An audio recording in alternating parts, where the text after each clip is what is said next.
Hello, welcome back. We got something special I'm very proud to share with you today. I picked up a Golden Age lot of comics a little while ago, and I would like to share some of them with you. I've taken out a bunch of the less interesting ones that won't be staying in my collection, like the Animal Funny comics and comedy comics. I don't really find them that interesting, and they don't really have a place in my collection. If you would like to see those, let me know down in the comments, and I guess I could make a video if there's any interest in it. All of these comics, I think, are in pretty nice condition for their age and for what I got them for. So these are the ones I'm really pumped about, really happy about. Almost all of these are from 1952 and 53. We'll go mainly through DC, and then some crime comics, and then horror at the end. First up here we have Action Comics. This is number 179. A lot of them have a stamp from when they were bought. I hope you can see well enough with the lighting. Here I have a Superboy number 24. Very early Superboy. A little bit of fading on his around this area on his face, and there is a kind of, I got a little bit of a curl here. I don't think it was water damage or anything. I think if I just pressed it, I think I could take that out, which would make it a little bit better to look at. I'm not all that into Western comics, but this is, All-Star Western is a pretty nice title. Jonah Hex made his first appearance in All-Star Western. Not this comic, of course. Here we have number 74. Again, you can see, the paid stamp on there. All-American Western number 123. Johnny Thunder. Okay, this comic is beat up. You can see there's some chipping up there, a piece about to fall off. I don't know if you can see a little closer there. Can you see that?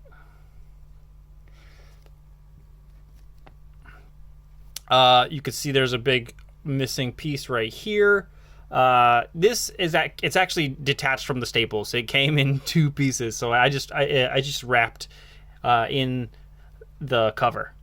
But here we have Detective Comics number 179. Bruce Wayne, Mayor of Gotham City. Looks like we got maybe a little bit of, was that water damage? It might be a little bit of an early issue of Strange Adventures. This is number 28. I think it's in, we got a crease right here coming all the way down. Maybe another one over here. But this is attached at the staples. That's very nice. This is an excellent condition Wonder Woman, I think. This is number 62. The staples are tight. The color is pretty nice around here. We got a paid stamp up here. But I think this is a tight comic. It's very nice. Of course, we got some blunted corners and stuff. But in this collection, I was really impressed by how nice this was. We've got an Adventure Comics. This is number 183. Superboy and Cleopatra. I think this is a pretty sweet cover. This is a pretty beat copy of Batman number 76. Just like the Superboy, there's a curl on the cover here, which could be taken out with a pressing, but you can see down here. The cover it's attached at one staple, but really got a lot of stress on the side over here. You'd have to be really careful pressing it if you wanted to get that out, but an early issue of Batman not the greatest condition, but it is pretty nice to have. Strange Adventures. This is number 27. The yellow is very nice, very bright. You can see right here on the spine, not much wear at all. Staples are very tight on this. It's a very nice looking copy, I think. Mystery in Space number 10. This is okay. We got some wear on the side here, but I do think the green looks pretty nice, and overall I think it does display pretty nicely. We do have a crease coming down here, but it doesn't take away from the colors all that much. I really do like it. Got an early House of Mystery. This is number 14. Nice blue, and this is so we got a little piece off right here, but still attached at both staples, which is very nice. I really don't like it when the staples are detached. I mean, of course I don't, but I mean, that's one of the things I would take, blunted corners over, or even like a tiny piece missing off the cover over it being detached at a staple, I think. All right, that's it for DC. Here we have, the only issue from Fawcett here is Captain Marvel Adventures. This is number 145. It's very sad. It's attached to both staples, but there was a spine split up at the top here. But this is pretty cool. Holy moly, what happened to the plane I was testing for Professor Edgewise? And this is a pretty cool title right here, too. The Strange Story of the Machines of Murder. That's pretty sweet. All right, moving on to Atlas Comics. I only have a few Atlas Comics in my collection, and very happy to add a few more. Here we have Justice, number 33. This is a crime comic. So the Atlas crime comics aren't worth all that much. I mean, well, they're still. I'm still happy to have them in my collection. You can see we got a big chunk missing off of here. It stops right before the staple, which is pretty nice. You got the paid stamp up here, adds a little flavor as well. We have Journey into Unknown Worlds. And this is number 8. Now, this spine it looks better than it actually is, and it looks pretty bad. We got a hole here, and this actually was like all folded up. Putting it into the bags and boards, I was able to flatten it out a little bit to make it look a little better. Surprisingly, still attached at the staples, even though this was all screwed up here. But this is awesome. This is an early Journey into Unknown Worlds. I think I was really happy to find this in there. All right, we're going on to some crime comics here. We have Authentic Police Cases. This is number 26. Now, this is like 100 pages of comic in here. If you can see, it's a thicker spine there. So, and even in the Golden Age, this was 25 cents. We got a pretty cool car crash into an armored truck. Things on fire, gangsters with their Tommy guns out. I think this is a pretty sweet cover. And then we have number 28 of the same title, Authentic Police Cases, number 28. Again, 100 pages in here, with the thicker spine. This is a pretty sweet. This is a pretty sweet situation on the cover here. We got two guys escaping over the wall of some penitentiary with their lovely lady helping to break them out. Crime Does Not Pay, number 128. And so they're all true crime illustories. Calling them illustories was actually, they were trying to find a way to get out of having them called comics. So during the time when there was a lot of push from people saying comics were corrupting children, so if they're trying to kind of get away from the comic classification. Here we have an issue of Crime and Punishment, number 58. I like this. The guys, he's in a tar pit, and the cops with the really cartoony looking dogs are like, there's nothing we can do for him.